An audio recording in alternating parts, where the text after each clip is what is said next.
야고보서 4장. 너희 중에 싸움과 다툼이 어디로부터 오느냐? 너희 지체들 속에서 싸우고 있는 너희 정욕들로부터 오는 것이 아니냐? 너희 중에 싸움과 다툼이 어디에서 오느냐? 잘못된 너희 경제체제에서 오는 것이 아니냐? 이것이 칼 막스의 주장이었습니다. 엥겔스, 카스트로도 마찬가지 주장을 폈습니다. 이들은 싸움과 다툼이 공평한 분배가 이루어지지 않는 경제체제의 분배의 균형이 무너져서 나온다고 생각했습니다. 그러나 성경은 그들의 주장과 다릅니다. 성경은 싸움과 다툼이 너희 지체들 속에서 싸우고 있는 너희 정욕들로부터 나온다고 말씀하십니다. 싸움과 다툼, 곧 전쟁은 인간의 내부에서 나옵니다. 인간은 참으로 호전적입니다. 각 지체들은 자신이 갖지 못한 것을 어떻게든 손에 넣으려고 정욕을 불태웁니다. 그것이 하군이 되어서 결국 전쟁을 일으키게 됩니다. 2절, 너희가 갈망하여도 얻지 못하고 너희가 살인하고 갖고자 열망하여도 얻을 수 없으며 너희가 다투고 싸워도 얻지 못하니 이는 너희가 구하지 않기 때문이라. 전쟁의 두 번째 원인입니다. 첫 번째 원인은 갖고자 열망하는 것입니다. 두 번째 원인은 하나님께 구하지 않기 때문입니다. 하나님께 구하지 않기 때문에 갖고자 해도 얻지 못하고 얻지 못해서 더욱 갖고자 열망해서 서로 다투고 싸웁니다. 결국 전쟁은 인간의 본성에서 초래한 것입니다. 경제의 구체제가 잘못되었기 때문에 전쟁이 일어나는 것이 아닙니다. 옛 경제체제가 아직도 세계 균형을 유지하고 있는 걸 보면 그것을 알 수 있습니다. 전쟁은 인간 내부에서 싹틉니다. 전쟁을 피하려면 인간의 본성부터 개조해야 합니다. 인간의 본성이 바뀌어야 싸움과 다툼이 사라집니다. 이 말씀은 이 점을 예리하게 통찰하고 있습니다. TV는 현대 인류에게 있어 최대의 해악이 됩니다. TV는 24시간 1년 365일 하루도 쉬지 않고 사람들로 하여금 뭔가를 갖게 하고자 애를 씁니다.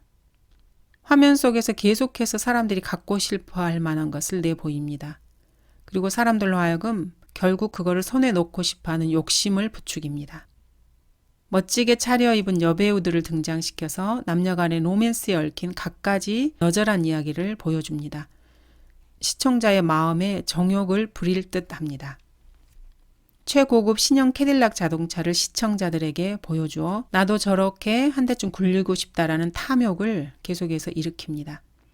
탐욕은 고개를 쳐들었다 사라지는 것이 아닙니다. 한번 고개를 쳐들어대면은 갖고 싶은 것을 손에 넣기 위해 수단 방법을 가리지 않고 투쟁하도록 부추깁니다. 여의치 않으면 살인까지도 자행하게 합니다. 한술 더 떠서 TV는 온갖 살인 방법과 갖가지 기발한 기술들까지도 곁들여서 가르쳐줍니다. 그러면서도 하나님께 구하지 않고 살인과 강도짓을 합니다. 갖고 싶어도 얻지 못하고 살인까지 해도 손에 넣지 못하고 아무리 싸우고 다퉈도 갖고 싶은 것을 끝내 얻지 못합니다. 왜 그렇습니까? 너희가 구하지 않기 때문입니다.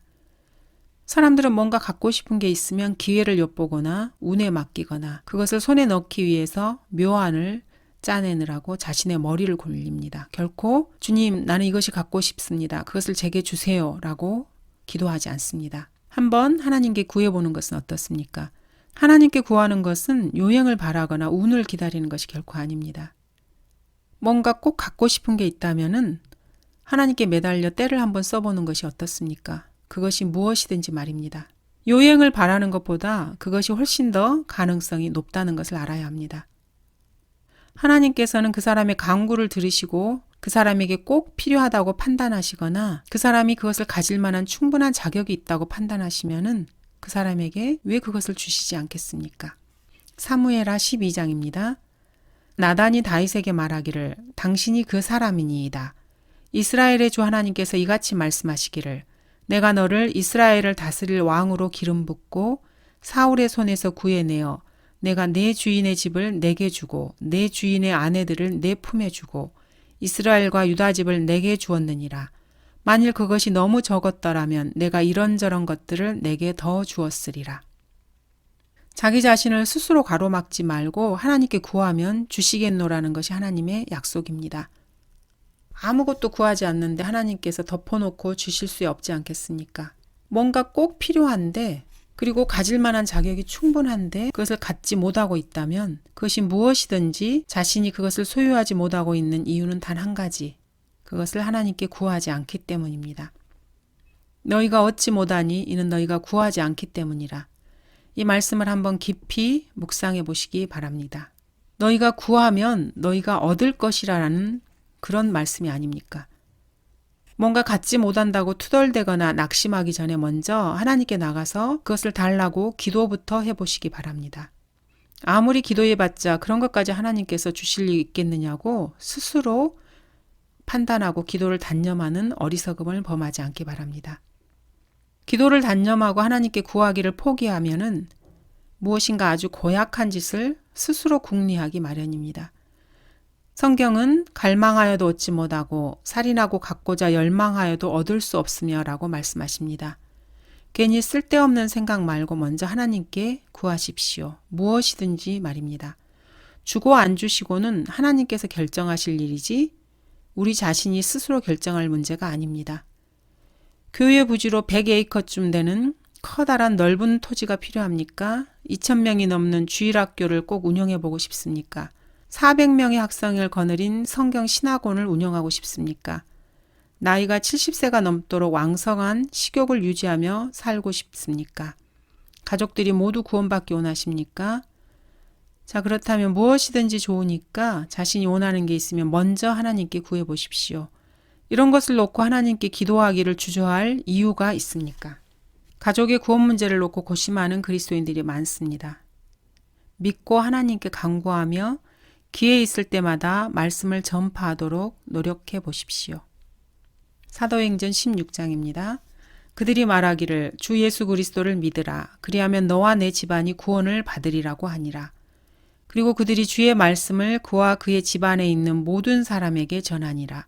그리고 그가 그들을 자기 집으로 데리고 들어와서 음식을 차려주고 온 집안과 더불어 하나님을 믿음으로 인하여 기뻐하더라.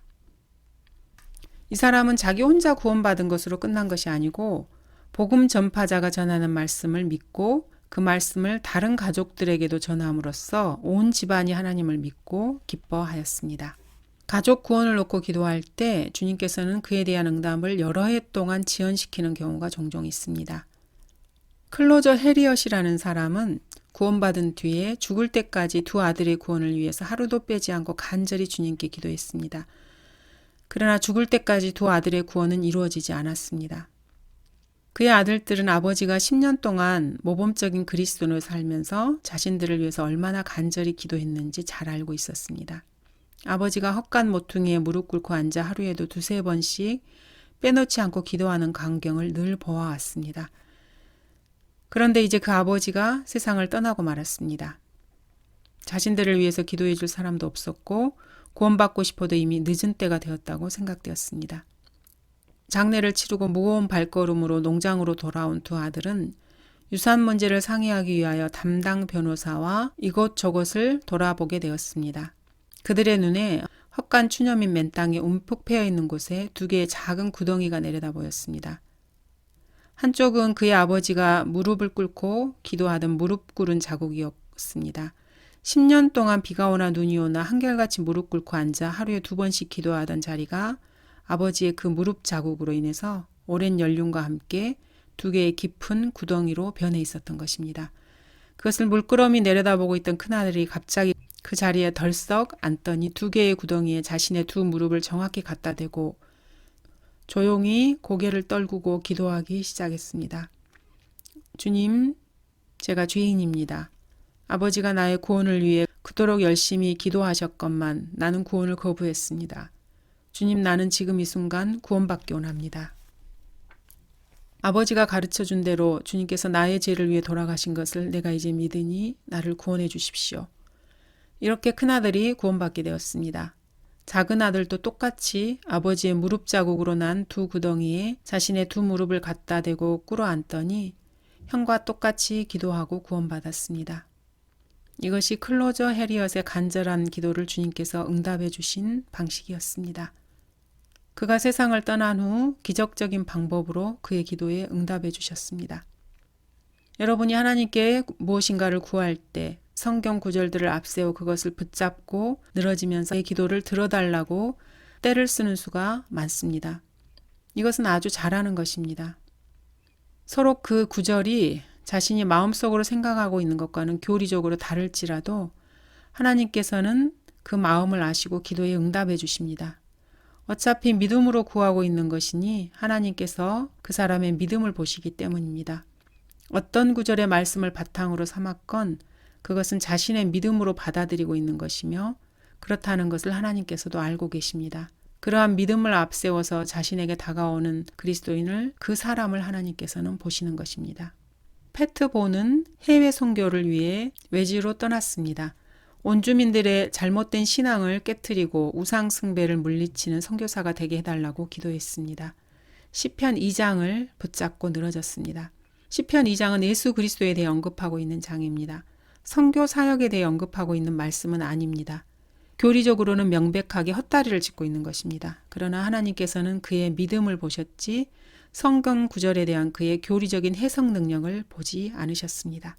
구하여도 받지 못함은 너희 정욕에다 쓰려고 잘못 구하기 때문이라. 무엇을 원하면서도 그것을 얻지 못한 것은 먼저 구하지 않기 때문입니다. 그런데 구하여도 얻지 못하는 것은 자신의 정욕에 쓰려고 구하기 때문입니다. 구하기는 했는데 잘못 구하는 것입니다. 구하여도 얻지 못한다면 소용없는 일을 하는 것이니까 잘못하는 것입니다. 뭔가를 구할 때는 하나님의 일을 위해서 하나님의 뜻에 합당하게 구해야 하나님께서 그 기도를 들어주십니다. 자신의 정욕을 위하는 것은 세상과 친구가 되는 것이고 세상과 친구가 되는 것은 곧 하나님과 원수가 되는 것입니다. 그런데 어떻게 하나님께서 하나님과 원수가 되는 기도를 들어주실 수 있겠습니까? 4절입니다. 너희 간음하는 남자들과 간음하는 여자들아, 세상과 친구 되는 것이 하나님과 원수 되는 것임을 알지 못하느냐. 그러므로 누구든지 세상의 친구가 되고자 하는 자는 하나님의 원수가 되느니라. 간음은 문자 그대로 실제 간음일 수도 있고 영적인 간음일 수도 있습니다. 문맥적으로는 영적인 간음을 말하는 것 같습니다. 세상과 친구 되는 것, 이것은 곧 하나님과 원수 되는 것입니다. 이것이 간음이 아니고 무엇이겠습니까? 세상으로 향하는 것은 곧 주님으로부터 멀어지는 것입니다. 하나님께 등을 돌리고 세상과 친해지려는 것이 바로 영적 간음입니다. 영적 간음을 하는 이유는 세상을 갈망하기 때문입니다. 그 갈망이 심하기 때문에 그리스도 안에 계신 성령님께서 시기하실 정도입니다. 시기와 질투는 분노를 일으킵니다. 하나님도 마찬가지입니다. 그리스도인이 세상과 친하게 지내면서 하나님과도 친하게 지낸다는 것은 불가능합니다. 요즘은 이런 구절로 설교하는 사람을 거의 찾아볼 수가 없습니다. 이 시대의 사역은 말씀을 들고 세상 사람들에게 담대하게 다가서는 데서 그 존재의 근거를 찾아야 합니다. 세상과 친구 되는 것이 하나님과 원수 되는 것임을 알지 못하느냐고 애칠 수 있어야 할 뿐만 아니라 건전한 교리를 견디지 못하고 그들 자신의 정욕에 따라 가려운 길을 즐겁게 해줄 선생들을 좋아하는 현대인들이야말로 누구든지 세상의 친구가 되고자 하는 자는 하나님의 원수가 되느니라고 외쳐야만 합니다. 현대인들은 뭐든지 부정적으로 말하는 것을 참고 견디지 못합니다. 부정적인 이야기에는 귀를 틀어막고 도무지 들으려고 하지 않습니다. 그래서 설교자들도 세상 풍조에 따라 이들의 그러한 성향에 야합합니다. 신문이나 TV를 보면은 사람들 가운데 크게 높임을 받는 것에 대한 이야기들이 늘 나옵니다. 하나님 보시기에 가증스러운 이런 이야기들 속에는 높은 빌딩을 가진 사람의 이야기, 돈 많은 사람의 이야기, 가능과 음행을 즐기는 사람의 이야기, 스타 이야기, TV의 프로그램, 종교 이야기, 더 살기 좋은 세상을 만들기 등 이런 이야기들이 나옵니다. 복음을 전해야 할 사람들 역시 이런 소리를 합니다. 외로우십니까? 기쁘고 즐거운 우리 교회에 오세요. 이런 식입니다. 교회를 무슨 놀이터로 여기는 형태입니다. 성령 운동을 한다는 은사주의자들은 교회를 10년 동안 다녀도 목사가 누구든지 세상의 친구가 되고자 하는 자는 하나님의 원수가 되느니라는 성경 구절을 인용하면서 설교하는 것을 보기가 어렵습니다. 대부분의 은사주의자들은 교회를 세상에 대해서 친구처럼 우호적인 것으로 보이게 만들려고 하고 사랑이 넘치는 우리 교회로 오세요 라고 하면서 사람들을 끌어안으려 합니다. 하나님과 원수가 되기 원치 않는다면은 그리고 하나님의 친구가 되고 싶다면 세상은 그런 사람에 대해서 온수가 아니고 무엇이겠습니까? 하나님과 세상 둘 다에 대해서 친구가 될 수는 없습니다. 어느 한쪽과 친구가 되면 다른 쪽은 필연적으로 원수가 될 수밖에 없습니다. 이것이 성경의 가르침입니다. 예수 그리스도께서도 친히 그렇게 말씀하셨습니다. 세상이 너희를 미워하면 그것은 너희를 미워하기 전에 나를 미워한 것임을 알라. 만일 너희가 세상에 속한다면 세상은 자기 사람들을 사랑할 것이라. 그러나 너희는 세상에 속한 자가 아니요 내가 너희를 세상으로부터 선택하였느니라. 이로 인하여 세상이 너희를 미워하느니라. 하나님을 섬기는 교회라는 곳에서 세상과 우호관계를 표방하고 세상과 손을 잡으려고 하면은 주님의 경고를 기억해야 합니다. 내가 너희에게 이런 일들을 말함은 너희로 실족하지 않게 하려 함이라. 그들이 너희를 회당에서 추려할 것이라. 참으로 그때가 오면 너희를 죽이는 자는 누구든지 하나님을 섬기노라 생각하리라. 그리스도인이 하나님과 친구가 되면 세상과 원수가 되려고 일부러 마음먹지는 않았다 할지라도 자연스레 세상의 원수가 되기 마련입니다. 세상에서 많은 문제를 만나게 됩니다. 심지어 하나님의 친구라는 이유로 직장에서 쫓겨나는 불이익을 당할 수도 있습니다. 참된 그리스도인이라면 이런 것이 두려워 세상과 친해지려고 애쓸 생각을 하지 않습니다. 정말로 하나님의 친구라면 구원받지 못한 세상 사람들과의 교분을 도무지 즐길 수가 없기 때문입니다. 그리스도인이 세상 사람들과 가까이 지내고 그들과 우정을 나누며 친구려 삼으려고 할 때 그들이 그리스도인에게 나타내는 반응은 무엇입니까? 비열한 놈, 이런 식으로 생각합니다. 주께서 그리스도인들을 깨끗하게 하시고 깨끗한 사람으로 상대해 주시는데도 그러한 사람에게 그들은 더럽고 비열하다고 세상은 말합니다. 세상 사람들이 그리스도인을 받아들일 때에는 한 가지 조건이 붙습니다. 그리스도인이 그들의 요구를 들어주는 것입니다. 그들이 그리스도인을 받아주면서 요구하는 것이 무엇인지 아십니까? 세상에 순응하고 세상과 같이 되라는 것입니다. 그리스도인이 그들과 가깝게 지내려면 세상에 순응해야 합니다. 세상에 순응하면 그리스도인과 그들 사이에는 다른 점이 없어집니다. 세상 사람들은 그리스도인에게 이렇게 될 것을 요구합니다. 세상은 구원과 저주가 명백하게 구분되는 것을 보고 싶지 않아 합니다. 그리스도인이 세상의 요구에 부응해서 그들과 똑같은 모습이 되면 그때서야 세상은 그리스도인을 받아줍니다. 그 순간 하나님의 온수가 되고 마는 것입니다. 성경은 아브라함이 하나님의 친구였다고 말씀합니다. 세상 일이 모두 그 자체가 불순하고 더러운 것도 아닙니다. 그렇다고 해서 세상 일 자체가 모두가 순수하고 깨끗한 것도 아닙니다. 문제는 사람의 양심입니다. 음식을 먹을 때 손을 씻고 먹는다고 해서 반드시 깨끗한 것도 아니고 손을 씻지 않고 먹는다고 해서 더러운 것도 아닙니다. 세상 우상들에게 바친 제물이라고 해도 그 제물 자체가 더러운 것이 아니라는 것이 성경의 관점입니다. 우상에게 바쳤던 제물 자체가 더러울 수 없는 것은 그 우상들 자체가 세상에서 아무것도 아니기 때문입니다. 성경은 또 악인의 희생제는 주께 가증한 것이니 정직한 자의 기도는 그의 기쁨이니라고 말씀하십니다. 희생제 자체가 하나님께 기쁨이 되거나 가증하게 되지는 않습니다. 희생제를 누가 드리냐가 핵심입니다. 희생제를 드리되 그 드리는 사람이 누구냐에 따라서 하나님께 기쁨이 되기도 하고 가증하게 되기도 합니다.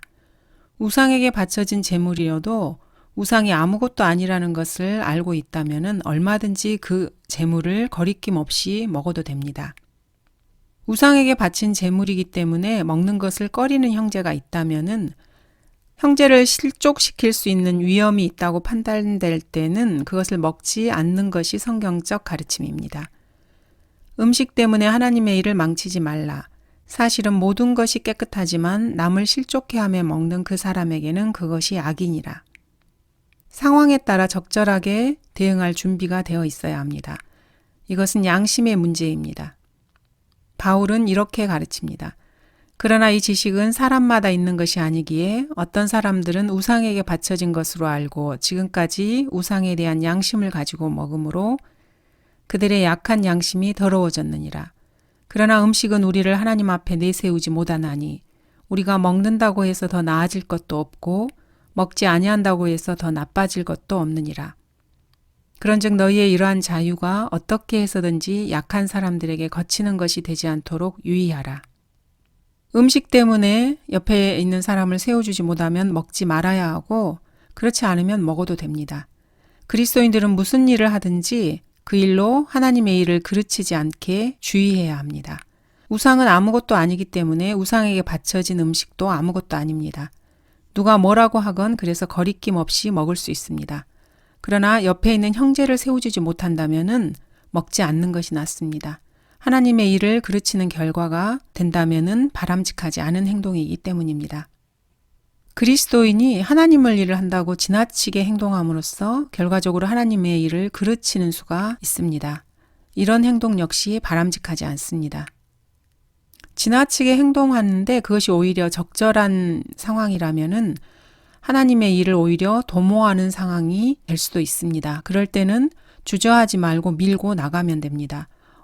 어떻게 행동해야 되는지 누구보다 자기 자신이 더 잘 압니다. 어떻게 행동하는 것이 하나님의 일을 수행하는 데 더 효과적인지를 잘 판단해야 합니다. 러크마 형제님 같은 경우에는 좀 지나치게 행동하기 쉬운 성향의 그런 분이셨습니다. 그분은 자신의 성질을 잘 알고 계셨고 타협하지 않으려는 성향 때문에 지나치게 강한 것이 문제라는 것도 알고 계셨습니다. 그래서 무슨 일에 손을 대면 너무 멀리까지 내닫는 성향이 있으셨습니다. 그래서 본인의 성질을 스스로 잘 알고 계셨기 때문에 어떤 행동을 할 때는 어떤 상황에 부딪히더라도 좀 더 깊이 생각해보고 행동하려고 노력하셨습니다. 러크마 형제님께서 병문안을 갔을 때 그 성도의 어머니께서는 카톨릭이신 분이 있으셨습니다. 그 어머니께서는 자신이 신앙생활을 게을리해서 자신의 아이가 병이 든 거라고 생각하고 앞으로 성당 미사도 열심히 나가고 성사에도 빠지지 않겠다고 그렇게 말씀을 하셨습니다. 그 말을 듣고 러크마 목사님은 속이 보글보글 끓었지만 꾹 참고 당신의 아들은 훌륭한 그리스도인이니까 하나님께 감사하세요 이렇게 말씀을 하셨습니다. 곁에서 이거를 지켜보고 있던 일행들이 돌아가는 길에 카톨릭 신자와 타협한 것 아니냐고 빈정대듯 말을 했습니다. 어림도 없는 소리라고 러크만 목사님께서는 말씀하시고 나서 토요일에 그 부인을 다시 만나서 카톨릭을 믿다가는 지옥에 간다고 타일러 주시고 다시 복음을 전해서 구원받게 하셨습니다. 병실에서 만났을 때 그 카톨릭 부인에게 복음을 당장에 전해주지 않은 것은 주님께서 그 어머니로 하여금 구원을 받을 수 있도록 좀 더 효율적인 기회를 주시기 위해서였습니다. 다른 사람과 함께 있는데 그 사람 눈치를 보느라고 한 걸음도 떼지 못한다면은 그게 바로 타협입니다. 누가 오든지 말든지 자신은 옳은 길만 가고 있으면은 됩니다. 그것은 결코 사람들과 타협하는 것이 아닙니다. 타협이라는 것은 옳지 못한 길을 가는 것입니다. 예를 들어서 카톨릭 신자들이 모인 자리에서 카톨릭 성인들과 마리아 사행에게 기도할 때 자신도 덩달아서 머리를 숙이고 그에 응한다면 그게 바로 타협입니다. 하지만 그들이 뭔가를 건네주고 그것을 받았을 경우에는 타협이 아닙니다. 그냥 고맙습니다 하고 받은 다음에 나중에 그것이 쓸모없는 것이라고 판단되면 버리면 되는 것입니다. 어떠한 상황에서도 주님의 편에 서는 것이 중요합니다. 예를 들어서 어떤 사람의 차를 얻어 탄다고 가정해 봅시다. 차 주인이 라디오를 틀고 세상 음악을 크게 틀고 즐기고 있을 때 그리스도인이 그게 못마땅하다고 해서 라디오 스위치를 꺼버린다고 한번 생각해 보십시오. 그 음악에 장단을 맞추지만 않는다면 그것으로 된 것입니다. 그 음악을 끄지 않는다고 해서 타협한 것은 결코 아닙니다. 너희는 성경이 우리 안에 거하는 영이 시기할 만큼 갈망한다라고 말씀하는 것이 헛되다고 생각하느냐. 여기서 언급된 영은 킹제임스 성경에서 소문자 스피릿입니다. 이것이 성령을 가리키는지 아니면 사람의 영을 가리키는지는 판단하기가 쉽지 않습니다. 이것이 성령을 의미한다면은 하나님과 거리가 먼 무엇인가를 열렬히 할 때 그 안에 계신 주님의 영이 시기하고 질투하실 정도라는 그런 뜻입니다. 그렇다면은 성령을 가리키는 것이 분명합니다. 그래서 여기서 우리라는 것은 그리스도인들을 말합니다. 세상에 친구가 되고자 하는 자는 하나님의 원수가 되느니라고 4절에서도 말씀하고 계십니다. 이것은 구원받지 못한 사람들을 대상으로 하는 말씀이 아니라 그리스도인들에게 하시는 말씀입니다. 거듭나고 구원받은 그리스도인들이 세상을 그리워하고 세상에 눈길을 보내고 있다면은 그 사람 안에 계신 하나님께서 질투하지 않으시겠냐는 그런 말씀입니다. 여기서 인용하는 말씀이 성경 어느 구절을 인용하고 있는 것인지는 정확하지 않습니다. 다만 성경이 가르치고 있는 바를 일반적으로 요약해서 인용하고 있는 것입니다. 어떤 말이 특정한 성경 구절을 그대로 인용하고 있지는 않아도 그 내용은 지극히 성경적인 경우가 많이 있습니다. 예를 들면 끼리끼리 모인다는 뜻의 유유상종 같은 말도 성경 구절은 아니지만은 성경의 가르침에 부합하는 지극히 성경적인 말입니다. 우리 안에 거하는 영이 시기할 만큼 갈망한다는 말씀은 그리스도 안에 거하시는 주의 영께서 그리스도인 그 사람을 얼마나 독차지하고 싶으셨든지 그리스도인이 다른 것에 마음을 팔면은 그것을 시기하고 질투하신다는 뜻입니다. 주님께서는 자신의 피로 그리스도인을 사셨습니다.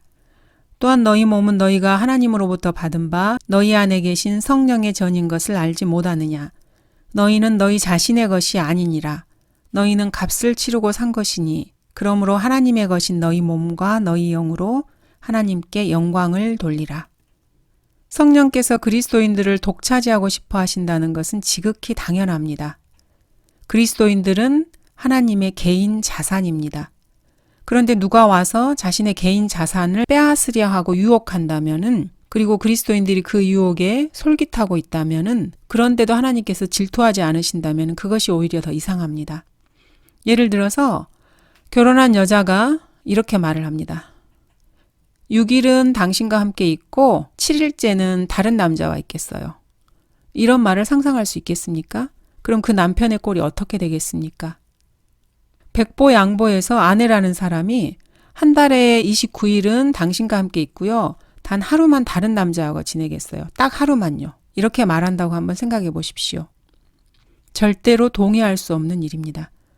어떤 남자가 여자에게 나는 당신을 사랑해요. 나와 결혼해 주세요. 그러면 내가 당신을 나의 첫째 아내로 삼을게요. 이렇게 말한다고 한번 생각해 보세요. 상황이 어떻겠습니까? 아마 따귀를 맞을 것입니다. 사람들 간에도 이런 말은 감히 하지 못합니다. 하물며 그리스도인과 하나님의 관계라면 더 무슨 말을 하겠습니까? 일주일 하루만 하나님과 지내고 6일은 세상과 함께 지내겠다고 하나님께 말할 수 있겠습니까? 그 말에 하나님께서 서운해 하실까 봐 하루에 10시간은 하나님과 지내고 2시간은 세상과 함께 지내고 올게요. 이렇게 말한다면 어떻게 되겠습니까? 하나님께서 그것을 용납하시겠습니까? 그러나 그가 더 많은 은혜를 주시느니라. 그러므로 그가 말씀하시기를 하나님께서는 교만한 자들을 거절하시고 겸손한 자들에게 은혜를 주신다고 하셨느니라. 하나님께서는 자신의 피로 사신 그리스도인을 혼자 독차지하고 싶어 하십니다. 그 대신에 하나님께서는 그 그리스도인에게 은혜를 주십니다.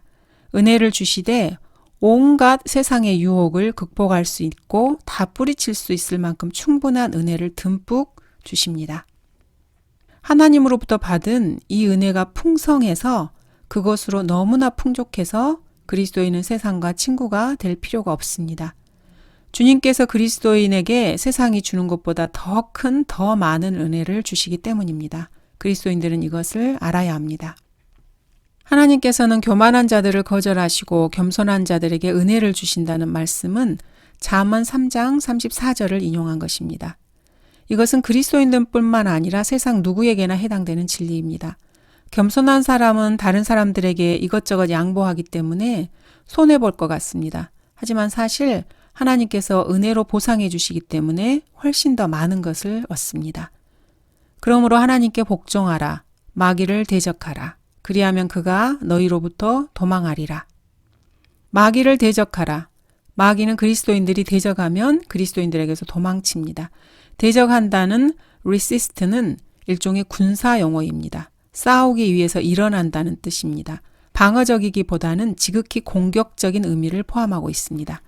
그래서 마귀를 대적하라는 말씀은 마귀에게 어떤 자세를 취해야 되는지 능히 짐작하고도 남는 말씀입니다. 마귀에 대해서 공격적인 자세를 취하지 않고 방어적, 수세적 자세만을 취해야 한다면 한 발, 두 발 물러섰다가 단박에 마귀에게 당하고 말 것입니다. 마귀는 울부짖는 사자처럼 삼킬 자를 찾아 두루 다니기 때문입니다. 그리스도인들은 그런 마귀에게 수세적인 입장만을 취할 수가 없습니다. 그래서 바울은 주 안에서와 그의 힘의 능력 안에서 강건하라고 충고합니다. 감사합니다. 오늘은 여기까지 하겠습니다.